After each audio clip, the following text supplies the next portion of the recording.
y'all, I'm Shelby Hartman, DoubleBlind's co-founder and editor-in-chief, and today we're talking about ketamine. First, I just want to remind you that if you love our videos, you can subscribe and turn on notifications so you never miss a beat from us. Also, I want to let you in on some hot news. DoubleBlind is launching a podcast hosted by yours truly. It's going to be called the DoubleBlind Magic Hour, and we are putting so much love into this thing. We're interviewing the most brilliant minds and hearts we know in the field of psychedelics, and we're going to take you behind the scenes at DoubleBlind, where we talk to the journalists who write for our magazine about what's going on in the psychedelic industry. So keep an eye out for updates in the coming weeks. If you haven't heard, interest in ketamine has exploded in the last decade as a promising new tool for the treatment of depression and other mental health conditions. Ketamine is the only psychedelic that can legally be used by doctors, albeit off-label and therefore generally uncovered by insurance. There are a variety of models for treatment offered by hundreds of providers that have mushroomed all over the country in recent years, and you can even get ketamine treatment delivered at your home. We're going to talk about all of it. Ketamine is a unique and powerful molecule that has been used for various purposes for over 50 years. Originally, it was developed as an anesthetic, and ketamine is now also used by psychiatrists and therapists for its antidepressant capabilities. It's classified as a dissociative rather than a traditional psychedelic, but it can produce profound experiences similar to classic psychedelics like LSD and psilocybin. Ketamine has a long history of use on the party scene and in recreational settings. However, it is important to note that it can be abused. So the legal status of ketamine varies depending on the country and its intended use. In the United States, ketamine is classified as a Schedule III controlled substance, which actually means that it's not as strictly regulated as LSD and shrooms and cannabis, which sit on Schedule I of the Federal Controlled Substances Act. This means that ketamine can be legally prescribed by doctors for medical purposes, such as anesthesia or off-label uses like therapy for mental health conditions and chronic pain. Off-label basically means that a drug is approved by the FDA for a particular condition, and then doctors realize through research and through anecdotal reports that it has promised to treat something else, and then they prescribe it for those reasons. But that's also why, in an off-label context, it's not covered by insurance. I just want to note that the recreational use and distribution of ketamine without a prescription is illegal, and possession of ketamine without a prescription can lead to legal consequences that vary from state to state. The legal status of ketamine also varies internationally. Ketamine is broadly legal worldwide for use as an anesthetic in medical settings. However, its use for therapeutic purposes, such as ketamine-assisted therapy, is not legal in all countries. Let's talk about ketamine for depression, since this is one of the #1 reasons that people are turning to ketamine right now. Ketamine has been shown to block the NMDA receptors, neurotransmitters that stimulate nerve cells, thus enabling more effective communication between them. In addition to this neurochemical feature, the psychedelic journey that ketamine offers can also be medicinal, both mystical and visionary, and it can be deeply meaningful by providing a powerful interruption to people's ordinary way of perceiving. Some clinicians also feel strongly that psychotherapy should be a part of ketamine-assisted therapy, and that this assists in framing the medicine in a healing model, integrating the experience, and creating sustained positive changes in the patient's life. So basically what we're talking about here, which people talk about often more broadly when talking about the therapeutic potential of psychedelics, is we're talking about what does the drug or medicine, depending on your preferred word, do to your brain?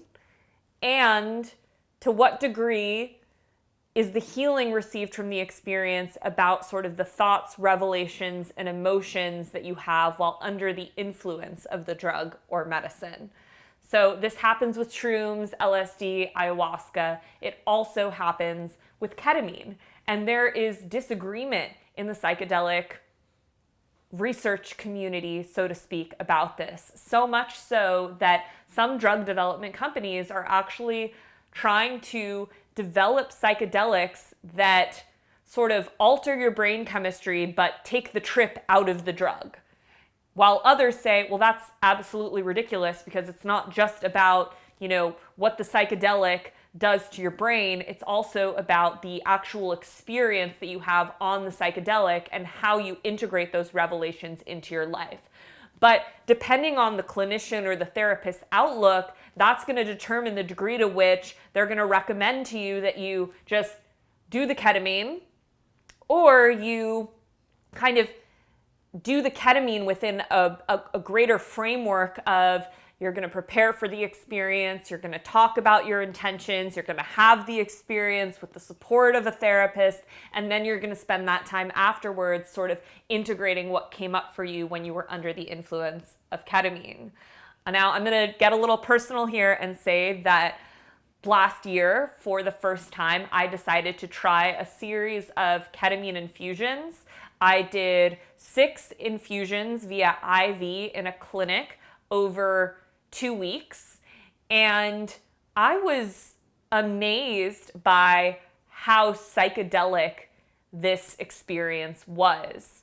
I had done ketamine sort of recreationally. I don't ever really do psychedelics recreationally. It wasn't to party, but I did a little bit of ketamine with some friends in my house, and we meditated. And the ketamine, I definitely felt the sort of dissociative properties of it, and I felt like I was sort of floating up and out of my body, but I didn't experience anything that was sort of deeply psychedelic. I didn't have visions. I didn't feel sort of an intensity of emotion. I didn't have revelations about my life. I will tell you, the infusions were a completely different ball game. I had absolutely no idea what I was getting myself in for, and frankly, I don't think that the clinic really prepared me for what I was getting myself into.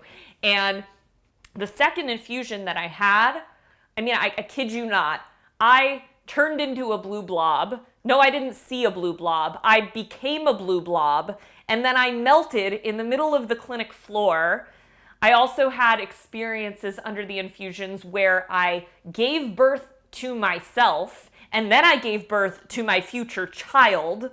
So I'm just saying, like, some really, really crazy classic psychedelic things can absolutely happen on ketamine. I think it's more likely to happen in a clinical setting where you're being administered the ketamine via IV or IM intramuscular, because the bioavailability of the ketamine is just a lot higher in that situation. So it's not to say that you won't have a therapeutic experience if you do a little bit of ketamine on your own and you take it intranasally. If you do this, we highly recommend that you test your drugs to make sure that they're not cut with fentanyl or anything else that can really harm you. Or if you do sign up for one of these sort of ketamine home delivery companies like Mindbloom or Better You, and you do a lozenge. But I'll just say that it's been my experience, and also sort of what I hear from other people, is that the sort of classic psychedelic ego dissolution visions, that mostly happens to people when they're doing high doses of ketamine in a clinical setting. So then the question becomes, if you are going to be doing ketamine for therapeutic purposes, right? You want to heal your depression or your anxiety, or you have substance dependence, whatever your intention might be, then is it important that you are doing it within this greater framework of the preparation? You have a therapist, you're preparing, they're there with you throughout the experience, they're helping you integrate afterwards. And I have to say that it's very much a personal choice. But the therapists who we consulted for this article, Lauren Taus and Dr. Wesley Ryan, both deeply believe in that model. So what Dr. Ryan told us for our article, and you can read the full article, there's a link in the description of the video.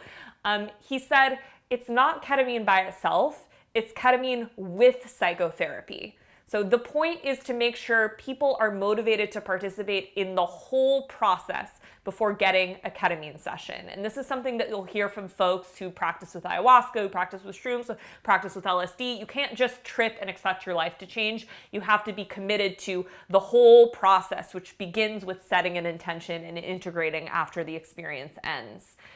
In the IV treatment modality where the patient receives the medicine alone, Ryan told us, quote, "You feel like you just got out of the operating room. It's a very different way of delivering the medicine where you are like waiting to get up and go home rather than let's talk to you about what the ketamine experience was like and what impact it has on your sense of self, your values, your goals, what you want to do with your life around the conflicts you are experiencing."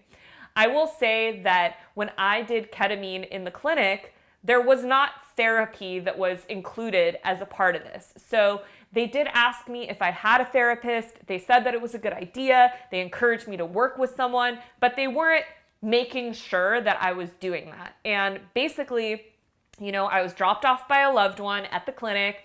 I did my infusion, and then they said you can either Uber home or we recommend that you have a family member or a friend pick you up. And that was it. And I was sent home, and they did, before my next infusion, ask me how I was feeling and check in with me and have me do some kind of standard surveys where I said, how I was sleeping and how I was eating and all of these things. But, the infusions, generally speaking, are about $500 an infusion, sometimes more, and it did not include therapy, at least where I went. So if that is something that's important to you, then look for a clinic that, includes the psychotherapy, or make sure that ahead of time you are working with a therapist. Maybe you want to consider working with a psychedelic integration therapist who has some competency with ketamine, who is there for you before and afterwards. Lauren Taus, who's an LA-based therapist that uses intramuscular injections of ketamine in her practice, told Double Blind that she believes in first building a relationship with the patient based on trust, communication, and transparency for several sessions before delivering the medicine intramuscularly. And she praises the good results that have come from that. She told us, "It works. I have seen results that blow my mind."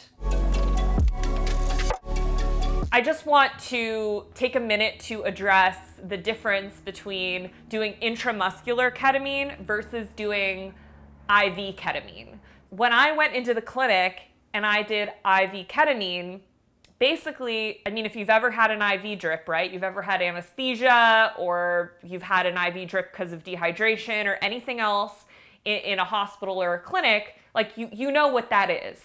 Like, they squeeze your arm, they look for a vein, they stick the needle in, and you're only under the effects of the medicine for as long as the needle is in your arm, right? So that means that when you're having this potentially really profound psychedelic experience, that you have a needle in your arm, at the risk of stating the obvious, which means you can't move your arm because there's a needle in it. And also, a lot of times, if you're in a clinic, you can imagine going to a standard kind of doctor's office, OBGYN, primary care, whatever it is. That's the setting you're in. Even if it's like a kind of a luxury clinic where, they've put some paintings on the walls and stuff like that. It's not a ceremonial environment. You're in a clinic. It's kind of sterile. It could be a cozy lazy boy, but it's basically like a clinical recliner chair. And a lot of clinics as well are going to want to make sure that they're tracking your vitals so that you're safe. And so this is one of the benefits of being in a clinic is that they're going to monitor your heart, they're going to monitor your pulse. Is that the same thing? I don't know. I'm not a doctor. The point is that you can imagine you're lying in a recliner. One arm you have the needle with the drip, and then the other arm you can't move because you've got, a little thing clipped to your finger that's monitoring your heart, and you have a thing that's every 5 minutes blowing up to, you're kind of strapped down. And then, oftentimes ketamine's gonna, make you feel a little chilly. You're gonna wanna feel cozy. And so they put a bunch of blankets on you and pillows and things like that. You can't move. You're lying in a recliner, you're disassociated from your body, and you can't move either of your arms. So that would be the downside to IV experience. The upside is that, some people argue that it's the best way to regulate your dose because essentially they are administering a consistent dosage of ketamine into your bloodstream until they detach you from the IVs. So they kind of float you up to that dosage where they think you're really going to have a profound experience, and then they keep you there. Versus if you're doing intramuscular ketamine, it's a shot. So the benefit is it's a shot, they give it to you, and then you can move around because, it's just, they do it, it's over. The downside of it is that it's going to climax more like a traditional psychedelic experience where you're going to come up on the ketamine and then you're going to come down. So the reason why a lot of therapists would prefer to do lozenges or intramuscular is because they want people to feel like they have the freedom to move around when they're journeying, if they want to stretch, if they want to dance, if they want to breathe. That being said, as mentioned, ketamine is a dissociative. So unlike shrooms and LSD, a lot of times it does make you kind of float up and out of your body. So you might not really be able to move or want to move much when you're under the influence of it either way. So it might not really even be necessary for you to, get IM so you can move around because you might just not want to. But these are just all things to consider.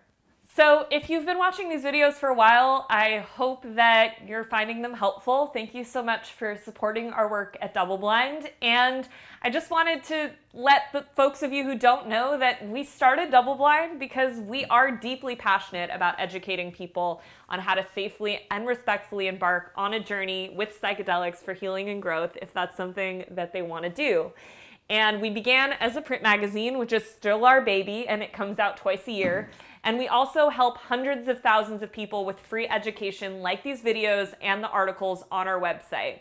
We vowed to never have a paywall over what we do because we don't want to lock people out of the information that they need to feel better. So how do we make all this possible? We have a monthly membership that includes access to a community of psychonauts like you and conversations led by yours truly with experts in psychedelics, a subscription to our beautiful print magazine, and much more. So whether you've been following us for a while or you're just stumbling upon us now, I hope that you'll consider supporting us at doubleblindmag.com/membership. Ketamine was introduced in medical practice in 1970, and its safety profile made it a perfect anesthetic for the battlefields of Vietnam, where U.S. troops were still present. With ketamine, field doctors could safely anesthetize a wounded soldier, knowing that it wouldn't affect his breathing. Its antidepressant properties became evident as soon as 1973. In Russia, Dr. Krupitsky found that ketamine was helpful for folks that were dependent on heroin and alcohol, and used the expression ketamine psychedelic therapy in his paper. In the year 2000, Dr. John Crystal from Yale University reported that a single intravenous dose of ketamine led to robust antidepressant effects and proposed the IV model in which the patient receives 0.5 milligrams of medicine by kilo of weight. Dr. Carlos Zarate of the National Institute of Mental Health is another key figure in the study of ketamine. Back in 2006, Zarate and Dr. Husseini Mani found that, quote, ketamine produced rapid, robust, and relatively sustained antidepressant effects in patients with treatment-resistant depression, and they also found that it reduced suicidal thoughts. We've heard a lot of stories from people who have said that ketamine infusions have saved their life. And ketamine, in addition to being used for folks who are suffering from depression over a sustained period of time, has been used for many years for people who are suffering from acute suicidality. So people who are in, a very dark place, really suffering and feeling like they have no hope. So I don't want to diminish the incredible potential that ketamine has shown for helping people. And I also just want to put a caveat here that there have been some reports as well of people who become dependent upon ketamine to stay in a good place. And we don't know how long the effects of ketamine last. So we know that generally speaking, if someone goes and does, ketamine infusions, 6 ketamine infusions within a period of 2 weeks, that a significant percentage of those people no longer qualify for depression afterwards, but also a lot of those people find that they need to keep coming back. Once a month, maybe they're good for 6 months, then they need to come in for what clinics refer to as a booster, a couple times a year. It really differs depending on the person. And also, there are some people who, invest in ketamine infusions because it's not cheap. It's in the thousands of dollars. And they find that it doesn't really move the needle for them very much. And so it's also important to be aware that, as with all psychedelics, there's no guarantee, and it's not going to fix all of your problems overnight. That being said, including the fact that ketamine is legal, one of the sort of primary reasons that people explore ketamine is that it is said to be sort of a gentler way into the psychedelic experience. So this isn't to say that things can't happen on ketamine that feel challenging or scary or disorienting. As mentioned earlier in this video, I had an experience on ketamine where I just completely lost all sense of space and time and myself, and for a moment there, it got scary. But at the same time, generally speaking, I experience ketamine to be a gentler medicine, and a lot of people do. If you ask me what's the difference between ketamine versus shrooms versus LSD versus ayahuasca, you can never predict how any of these experiences are going to unfold, and you can't predict what the results will be. But if you're feeling a lot of resistance to the idea of going into a classic psychedelic experience, especially with a medicine like ayahuasca, ketamine might be a good place for you to start, especially because you're going to have the security of knowing, if you're doing it in a clinical setting, that even if something really scary or uncomfortable is happening, in the back of your mind, you'll kind of know, as long as you still have your mind, which you probably will, you're going to know I'm in a supportive setting, right? Like, people are monitoring my blood pressure. They're monitoring my heart rate. So if something was really going awry, I would be safe. So ketamine can produce an increased heart rate and blood pressure, both of which, as mentioned, can be easily monitored if you're with a facilitator. There is also the risk of developing treatment dependence, meaning that you, as mentioned, would basically need to continue to do ketamine to stay afloat from the symptoms of depression. Still, as with any new treatment, the long-term effects are not known. And Ryan told us, if you get ketamine for depression and it works well, if you don't get it regularly, then that effect fades out and the depression is going to return. And for most people, that is roughly 1 month. So if you or someone you love is suffering from debilitating depression, then trying a treatment that could turn your or their life around is worthwhile.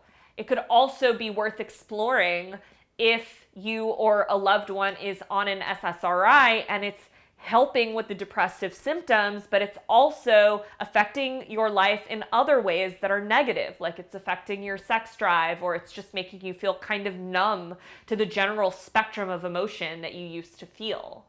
But you just kind of have to go in with your eyes wide open and know that if it transforms your life, you might have to keep doing it.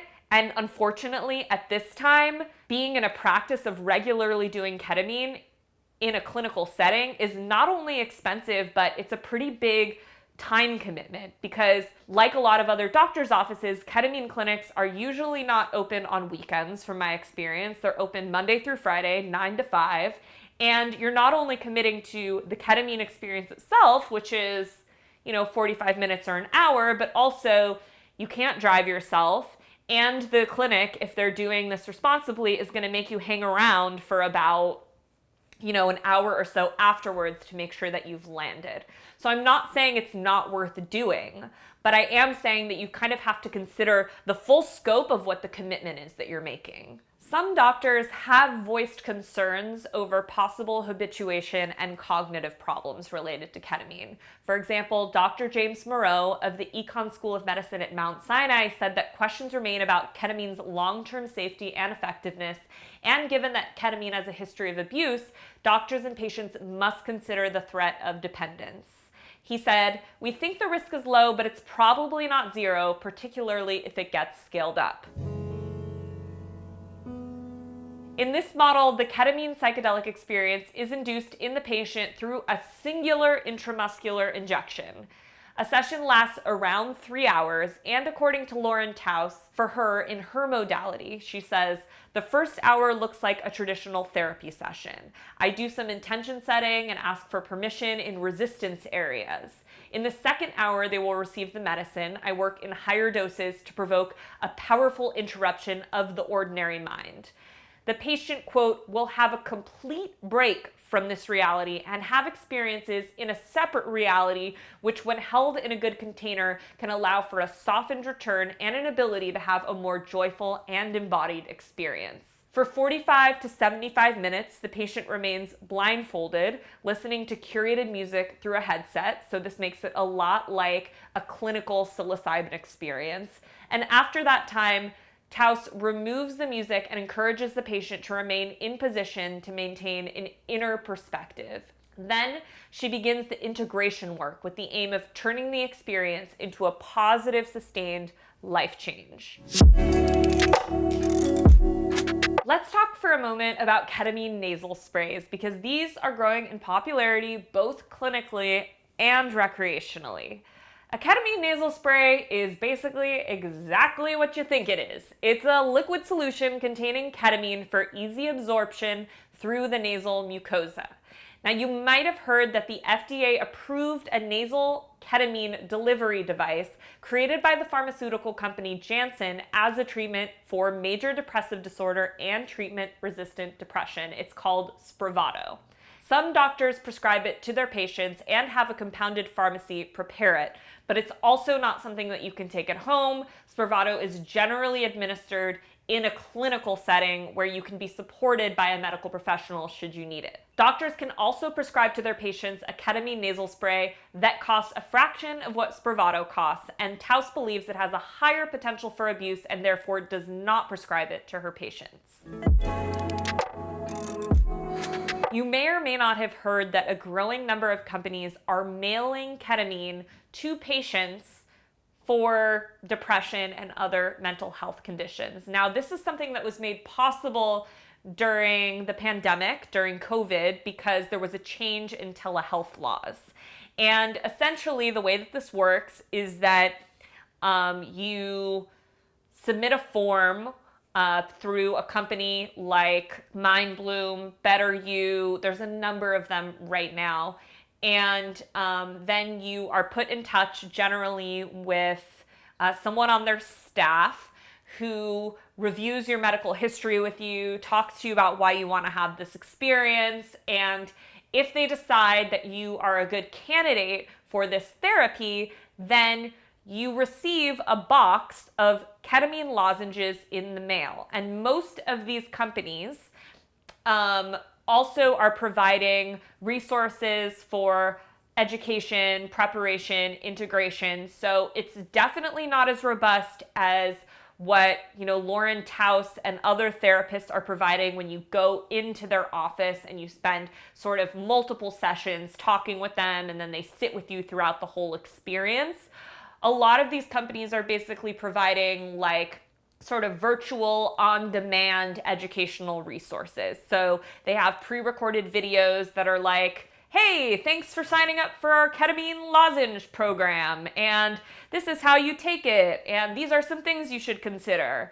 They include guided meditations, they include music to listen to while you're under the influence of the ketamine, and they encourage you to have a loved one in your house with you when you take the lozenge for a few reasons. Firstly, because as mentioned, ketamine is a dissociative, and it's really not safe to try to walk on your own, even potentially, if you're really under the influence of ketamine. It just sort of makes you feel disconnected from your body. So if you need to like go to the bathroom or something, it's helpful to have someone there who can help you.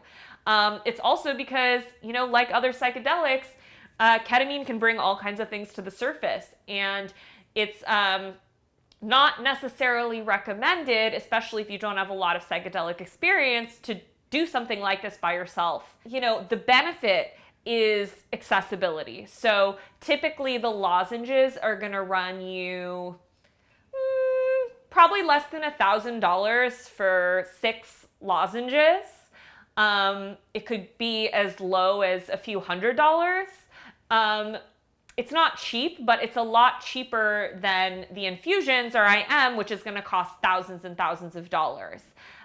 It's also more accessible in as much as they get mailed to your house and you can do them whenever you want and you don't have to drive to a clinic or anything like that. Or if you live, someplace that is more rural or you're not nearby a clinic, then it's just easier because it shows up at your door. But the downside of these lozenges is, firstly, lozenges, as mentioned before, are not as bioavailable as infusions and intramuscular shots. So the experience just isn't going to be as profound.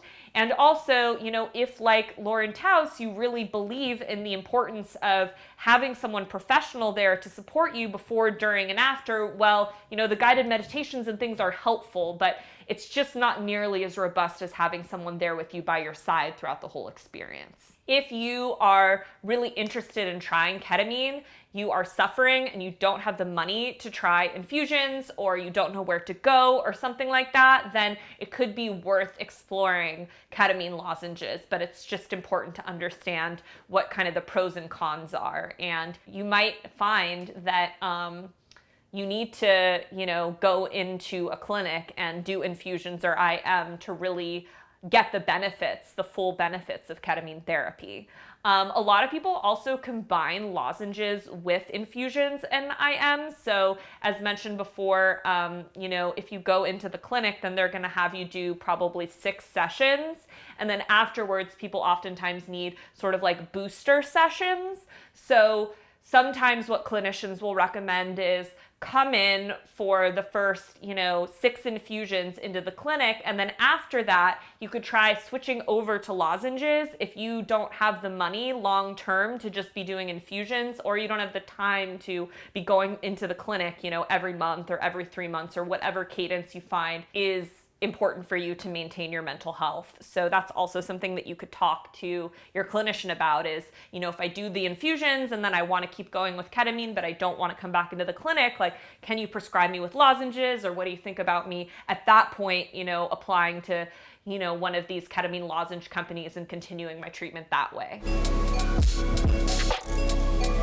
So there's a lot more to say about this. It's a very nuanced topic. If you want the full article, our full guide on ketamine, then again, you can check that link out in the description of this video. We'd also love to know if you have ever tried ketamine. If so, did you do nasal spray? Did you do infusions? Did you do IM? Did it help you? Did it not? Leave us a comment below if you'd like to share your experience. And for more videos like this, remember to subscribe, turn on your notifications, and give us a like if you found this helpful.